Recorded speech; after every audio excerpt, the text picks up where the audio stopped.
Aqui, cadê o pessoal? Ó, quem é o Godoy? Eu posso falar Godoy? Vai lá. Bom, você já conhece que é brincadeira de criança, né? Aqui atrás do meio aqui, vem cá. Quem chegar com o meio da corda nos cones aí ganhou. Tá? Calma, fiscaliza aí. Bom, você conhece a brincadeira, né? Ou você tem que puxar o meio até aqui, ou eles até lá. Cuidado, ó.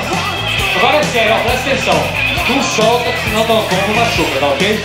Não vai soltar a corda. O pessoal que tá atrás, criança aí, ó. Por gentileza, dá uma pedinha. Não solta a corda, hein, galera? Não solta de uma vez que derruba o outro aí, tá machucando, hein? No ano passado o Luizão bateu com a prancha no chão e quase foi. Carol, tudo ok? Então vamos lá. Valendo! Quero ver! Vamos ver quem vai levar pra casa o brinde. Quero ver!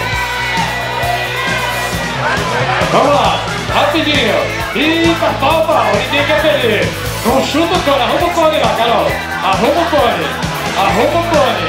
Quero ver! Põe o cone de lado aqui que fica mais fácil. É assim! Vamos lá! Ih, rapaz! Ninguém quer perder! Vamos ficar o dia inteiro aqui hoje! Vamos ficar o dia inteiro! Ih, acho que vai agora! Não foi ainda!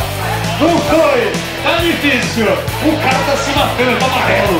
Ai, tá tremendo! Vamos lá! Que isso, meu? Ninguém quer perder! Ninguém quer perder! Força aí, não solta, hein? Não solta! Vamos lá! Caramba! Você vai fazer uma cervejinha? Perdeu!